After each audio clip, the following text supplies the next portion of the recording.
Last night, the Washington Nationals traded away outfielder Lane Thomas. And guys, there's a lot of different takeaways here. Number one, Lane Thomas was a turning point of this franchise over the last few years. But I can tell you this, it was time to trade him.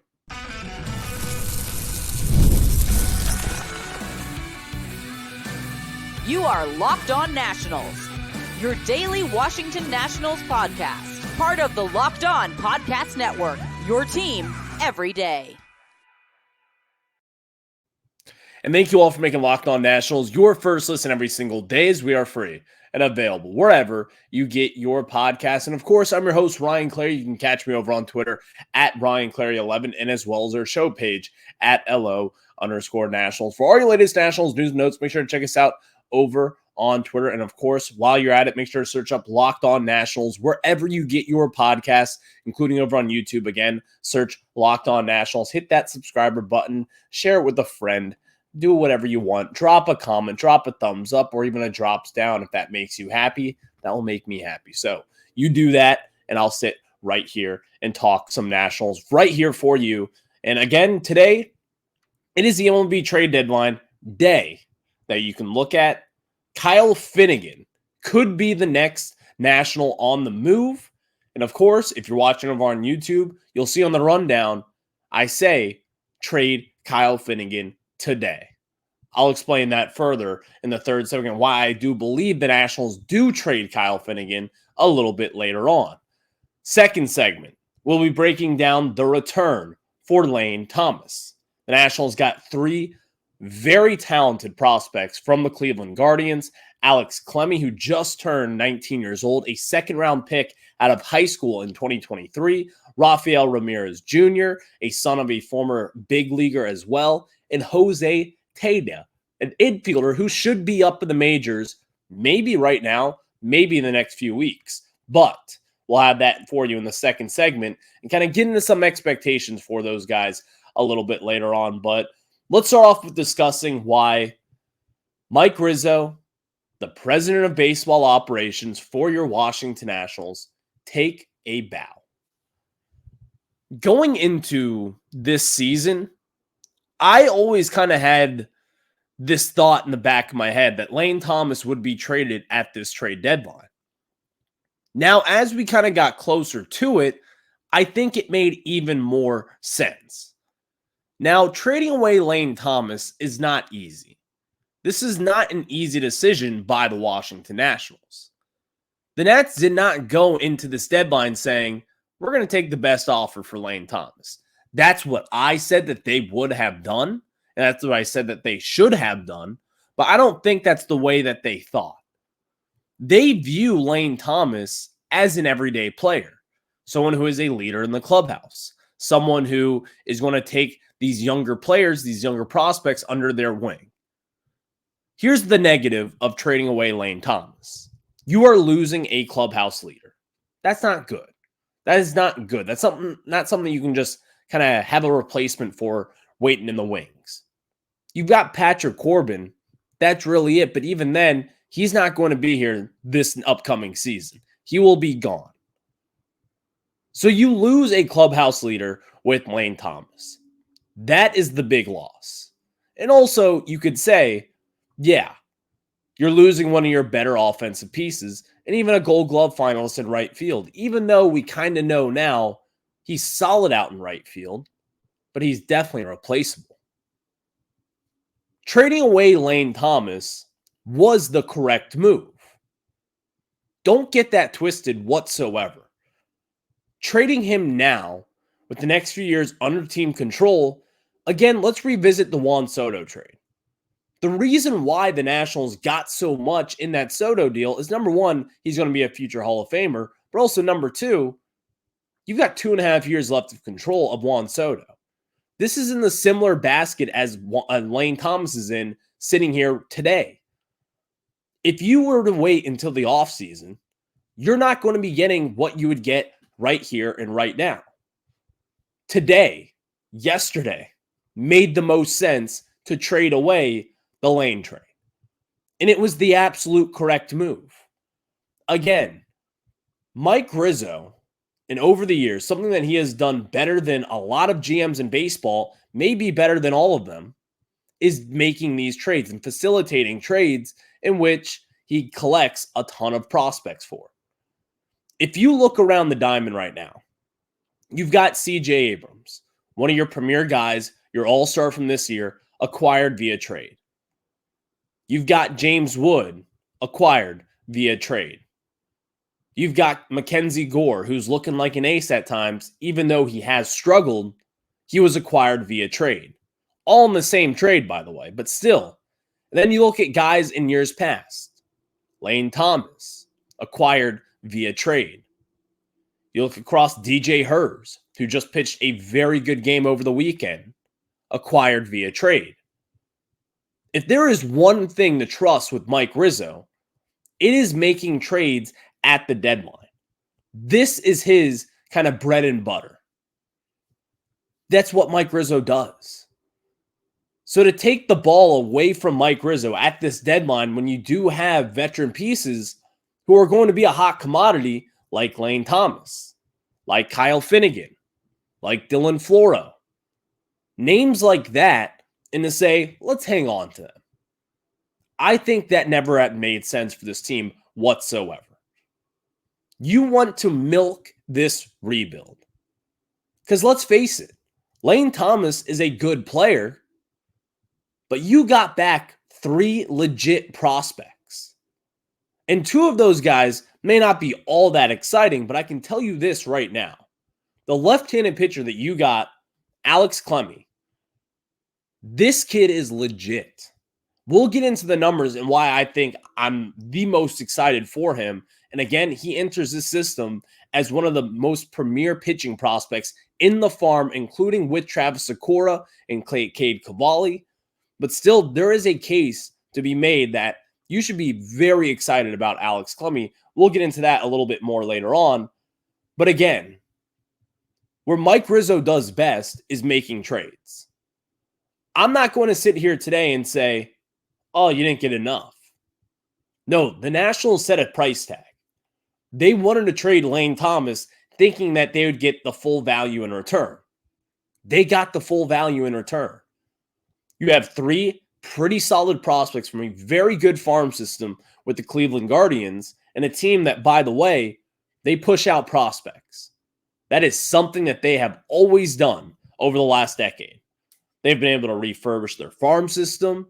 They've been able to develop talent. They've developed big league talent, and they do it at a pretty consistent rate. So getting 3 prospects that are really solid, in my opinion, forget the rest of it. You're getting 3 prospects from a good farm system. You may look at the rankings and say, well, these guys are like their 7th and 20th and 28th prospect in their farm. What is that going to do for us? I can tell you this right now, it's going to work very well down the line. Because again, these guys are young, 23 years old, 19 years old, and 19 years old. And now looking at the farm as well, you kind of have like these waves of prospects who will be coming up now. You've got your Brady House and your Dylan Cruz, who should be ready within the next year. And Dylan Cruz, by the way, could be ready in the next few weeks. You've got your other wave with Travis Sakura, Alex Clemmey, and now you also have Rafael Ramirez Jr. You've got other guys as well, including Seaver King, who's a part of that younger wave. Things are going to be happening here at the Nationals. I can tell you that right now. But to sit here today, is it upsetting to see Lane Thomas leave? Absolutely. Again, this level of kind of veteran status that he had is not really replaceable. To be a leader in the clubhouse for a pretty bad baseball team here over the last few years is not really replaceable right here and right now. And the Nationals, this second half, will probably slip away. But I can tell you this, Mike Rizzo, take a bow. It was an absolute win of a trade, in my opinion. And the reason why I say that is because of the 3 prospects coming back in this deal, highlighted by a left-handed pitcher who just turned 19 years old. And if you don't get excited for big left-handed pitchers, who can pump 99 miles per hour and who can strike out batters, then you probably won't want to listen to the second segment because you should be excited. And I'll tell you why you should be excited after we tell you guys about our friends over at SupplyHouse. And guys, get supplies from the site that's made for the skilled trades, SupplyHouse.com. SupplyHouse.com is a reliable way to order plumbing, HVAC, and electrical products online. Their easy-to-use website is packed with helpful resources and the latest product info to help you get the job done right. Shop a complete inventory of over 200,000 parts from over 400 top brands and get your order delivered right to your door with fast shipping from coast to coast. Need help with an order? Get expert support and industry-leading service from the friendliest folks in the business and talk to a real person every time. Pros in the skilled trades can get a competitive edge by joining SupplyHouse.com's free Trade Master program.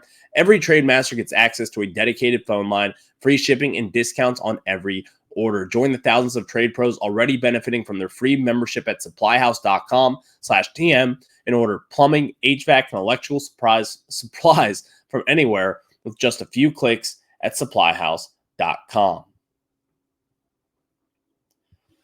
Thank you all for making Locked On Nationals your first listen every single day, as we are free and available wherever you get your podcast. And while we're at it, the Nationals, they blew an insane lead last night with Kyle Finnegan, and that does not influence the way that I think about the trade deadline and why I think the Nationals should still continue to try to trade Kyle Finnegan. And it may be happening as we speak, but the third segment, I'm going to tell you why the Nationals will and why they should trade Kyle Finnegan in the third segment. So stay tuned for that, as he blew one of the worst blown saves that you have ever seen from a Washington National in last night's game. So we'll discuss that a little bit later on and why Kyle Finnegan should be traded. But again, I did want to mention that as late night Nats, disaster.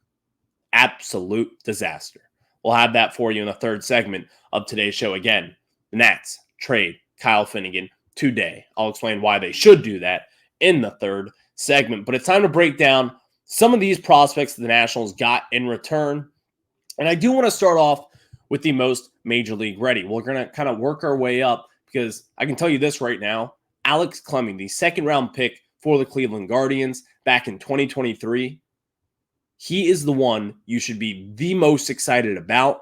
And I'll tell you why this guy could be one of, if not the best pitching prospects in the Nats farm system right here and right now. But first, we start off with Jose Tena, an infielder, 23 years old, someone who's been up in the major leagues back in last year, and as well as portions of this season. But why you should be excited for Jose Tena, I think he is probably the second highest impactful prospect in this trade deal here. He's got solid production in AAA. If you look at his numbers over the last few years, the guy has hit at every single level that he has been at, and this season has really been his breakout. I was reading a Guardians kind of fan site that you could say, and one of them was actually mentioning why Jose Tena is the most exciting prospect that you may not know in the Guardians farm system. He mentioned his hard hit percentage, which if you look at his hard hit percentage in AAA, he is up there with guys like Junior Caminero, and as well as this guy, number one prospect in baseball, James Wood. He hits the ball. He has a high exit velocity as well, who is also up there with guys like James Wood and Caminero from the Tampa Bay Rays. I could easily see Tena in the bigs maybe as soon as the next 2 weeks, playing third base every single day. And really, that's what makes sense at this moment. He has been more productive than Trey Lipscomb over at the hot corner. He has been more productive than guys down in the minors, including Brady House. Now, Brady House is a higher ceiling, but still, I think at this moment in time, getting Tena in the big league level makes all the sense in the world. There is nothing to lose at this point in time, and I think he will, and in fact, you know for 100% fact, he will be in the big leagues before any of these three guys, or the two guys rather, in this trade right now. And he is someone that you should be excited about. He's not the biggest, flashiest name, but he comes from a very good farm system, a team that is very analytical with the Guardians. And again, they think highly of him. Tanya is one of those guys where I think at this moment in time, he could be your Nationals third baseman / utility guy moving forward. Now, what would be the corresponding move? I would like to think that they would option Trey Lipscomb, but I also would not be surprised if they tried to cut bait with Nasim Nunez and they just kind of move Tanya all over the diamond. But we'll see what the Nats do. But this is someone that you should be very excited about. Again, high hard hit percentage, high exit velos. That doesn't mean everything, but still, the production is there. And you've seen it so far this year in AAA for the Guardians. I bet you'll see it here soon for the Washington Nationals as well. Second segment, the second prospect here. Next will be Alex Clemmey. I'm going to tell you why you should be more excited for him. Rafael Ramirez Jr., a 19-year-old who hasn't really produced all too much at the plate, isn't really the most exciting prospect, but here's the thing. 19 years old and just turned 19, by the way, still very young, and he's got some talent. Play up in the middle infield, shortstop / third base, and as well as second base, obviously. He's got a 45 hit tool, 45 power, a 50 grade run, 55 arm, and a 50 in the field. Solid prospect, but still, I don't really think this tells the full story about Rafael Ramirez Jr. because last year, he actually did really well down in rookie ball. But again, this year in low A, he has struggled at the plate. But you're going to see him move around in a lot of different ways. And again, I would be really intrigued to see what the Nationals do with him, which position he plays. I would have to think that he's going to be up the middle because, again, MLB.com cited him as one of the more athletic middle infielders in the Guardian system. That's one of those things where this kid has a good profile. Again, a son of a major leaguer. He knows what it looks like to be an everyday big leaguer, as, again, his dad was a successful big leaguer, Rafael Ramirez, back in the day. So this is one of those things where he's kind of one of those lottery ticket prospects. He's got a pretty decent ceiling.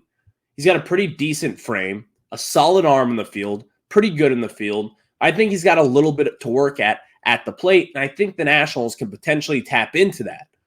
Now, here's the thing. With these lottery ticket guys, the Nationals have always been a little bit iffy. They've always been that. So that's where it kind of gets a little bit concerning. Because, again, we've talked about this with Seaver King as well. Seaver King has potential, similar to Rafael Ramirez. Now, Seaver King's a lot better and a lot more productive at this point in his career. But the Nationals have always struggled with player development. Can you get him to his ceiling? That is going to be the main question with Rafael Ramirez Jr. And that will probably be the big question. But again, he's not the headlining name of this deal. In my opinion, he's kind of like the third name to really think about. And he's far away from the majors. But the best name, and the one that you're going to be seeing at Nationals Park, not in the near future, but someone who will make an impact, will be the left-handed pitcher, Alex Clemmey. This is the guy in the trade. He is the premier name. He is the star of your movie. Alex Clemmey, who just turned 19, literally just a handful of weeks ago, a second-round pick out of the 2023 draft, drafted out of high school in Rhode Island. So far this season, look at these numbers. And even then, his numbers don't really indicate how good he has been. 12.6 Ks per 9, 6 walks per 9, which is wildly high, 7 hits per 9, and a 1.442 whip on the season in low A. He's got 19 starts, a 4.67 ERA, and 69 and a third innings pitched. But here's the underlying factor. His first 8 starts of the season were pretty much a disaster. So he's got 19 starts now. Over his last 11 starts, if you look at it, he's got a 2.28 ERA, a 185 batting average against, 63 strikeouts in 43 and a third innings pitched, only 23 walks, which is only 23. That's still a lot of walks, and only 2 home runs allowed. He's got a fastball that rides up into the upper 90s, that has touched 99 at points in time. He's got very good breaking pitches as well. He's got a solid pitch mix.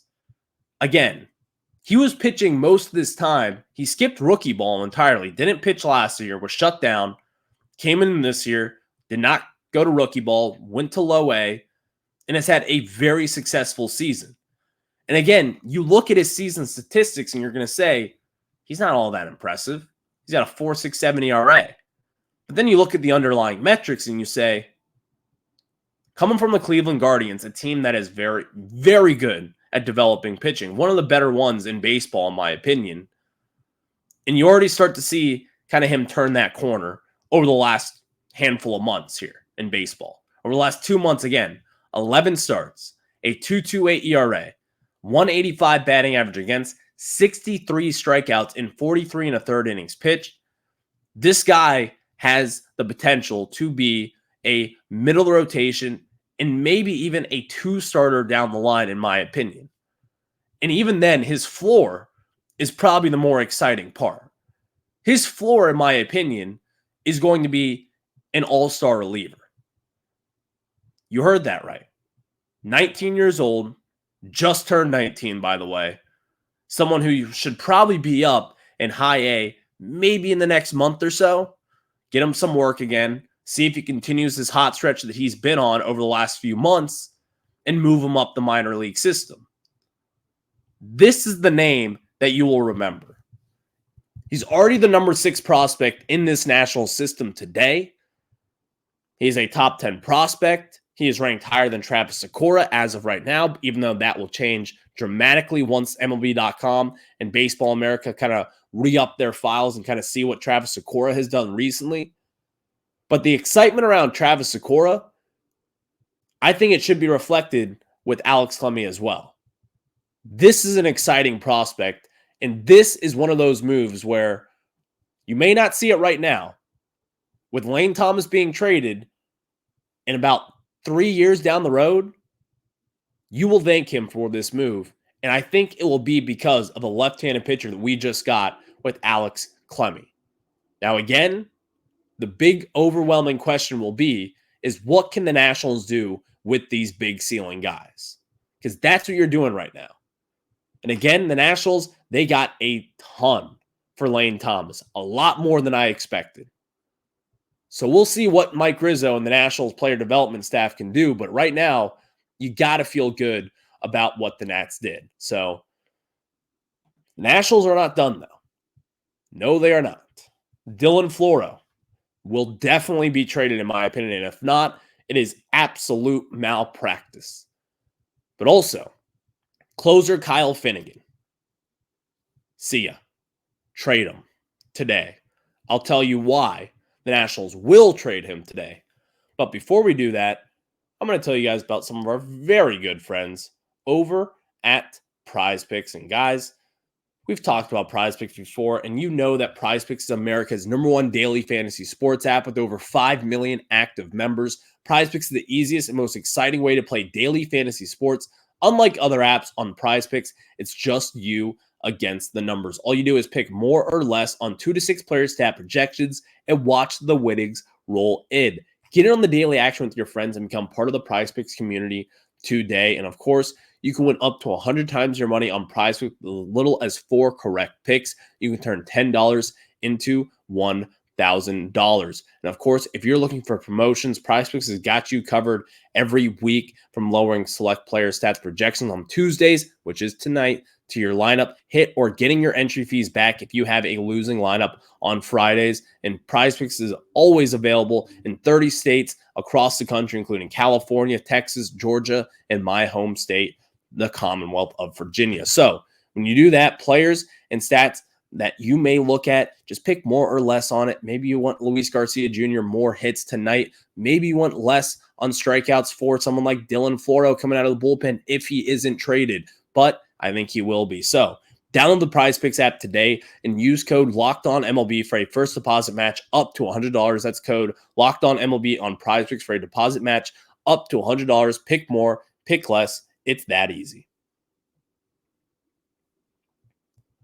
Thank you all for making Locked On Nationals your first listen every single day, as we are free and available wherever you get your podcasts. And of course, trade deadline is today, 6 p.m. Eastern time.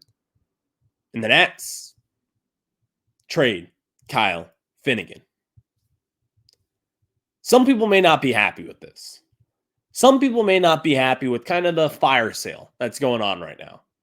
You're going to have to rework the back of your bullpen, but I'm here to tell you they will do it just fine. Let's remind you of this.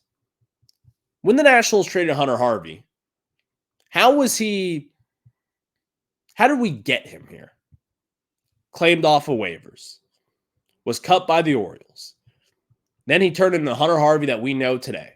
So when that got us a top prospect out of the Royals farm system, it has now entered us as the number 7 prospect in our system, as well as a comp A pick in the first round of this year's draft that turned into Caleb Lomavita, a catcher from California.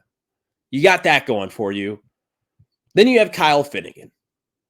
Was signed out of the minor leagues to a major league deal right before 2020 after the Nationals just won the World Series. And everyone's like, who the hell is this guy? He turned into an all-star closer. It took some time, but he turned into an all-star closer. Let's relax a little bit. The Nationals can figure ways out to develop bullpen pieces. And you've got guys, by the way. You've got a lot of guys that are going to be coming up here, hopefully pretty soon. Jose Ferrer, who I have got a ton of faith in, I believe will be a back end of the bullpen guy, hopefully soon, maybe even the second half of this season. Zach Brixey, someone who is back in the 2020 MLB draft, out of Virginia Tech, will be in the back end of this bullpen, hopefully pretty soon here. You can find pieces. A lot of them, by the way. Marquise Grissom Jr., someone who has been wildly impressive in the national system this year, could be in the majors as soon as September. You have got pieces here already in-house. And now you're going to have more money to spend to hopefully add to the back end of the bullpen entering this final offseason here. I'm not worried about the Nationals replacing guys like Kyle Finnegan, who, yes, was an all-star, but still is wildly replaceable, by the way. Because let's be honest, Kyle Finnegan, I think it's one of the best kept secrets. He's good, but he's not great. He's a solid closer, but again, replaceable. Some people may not like that, but you saw it in last night's game. And again, maybe it is a little bit of a recency bias here after we watch him just absolutely, what the bed last night. But Kyle Finnegan is replaceable. And if you've seen what relievers are going for on this market right now, it makes all the sense in the world to trade Kyle Finnegan. I think you're going to get a better package than what you got for Lane Thomas yesterday. You can continue to stockpile this system. And again, this will be one of the more impactful trade deadlines since 2022 when the Nationals got back C.J. Abrams, James Wood, Mackenzie Gore, Yarlene Susana, Robert Hassel III, and all those guys in the Juan Soto deal. The time is now to trade Kyle Finnegan. And also, Dylan Floro. Dylan Floro, in my opinion, is a lock to be traded. I don't think he'll get really that much in return. But my thought process behind this, if I'm Mike Rizzo right now, think back to 2018 or 2017 when the Nationals acquired Ryan Madsen and Sean Doolittle from the Oakland A's. I would be the Oakland A's in that deal this year. You package Kyle Finnegan and Dylan Floro and try to get the best prospect out of us. They got Blake Trinan and Jesus Luzardo. Blake Trinan was a very good relief pitcher for a long time for the Oakland A's and as well as bounced around since. And Jesus Luzardo should be an all-star at one point in his career with the Miami Marlins. He has bounced around, but still another very good pitching prospect there. If I'm the Nationals, I am calling teams and saying, you get Kyle Finnegan and Dylan Floro, but you're going to give us a better prospect in return by packaging these two guys, and you'll get these two guys for Dylan Floro the next year. And of course, Kyle Finnegan, if you want to use him as a closer, go for it. But I don't think a team will use him as a closer at this point. It's going to be a contender, and I'm assuming this contender, whoever does go for him, whether it's the Red Sox or the Philadelphia Phillies or maybe the New York Yankees, they've already got someone in place there that they will use other than Kyle Finnegan. But you've got these two pieces here that will be and should be traded.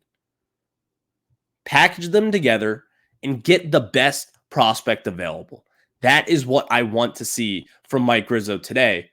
And if there is one guy out there in baseball that I trust to make a deal like that, it's going to be Mike Rizzo. So we'll see what the Nationals do today. But ultimately, it has been a very successful trade deadline, in my opinion. So thank you all for making Locked On Nats your first listen every single day, as we are free and available wherever you get your podcast. So we'll catch you on the flip side. And will Kyle Finnegan be a National, and will Dylan Floro be a National by the end of today's deadline? If they are, it's going to be a rant tomorrow. I'll tell you about that on tomorrow's show. But if they aren't, the Nationals did just right. I'll talk to you on the flip side. Have a good one.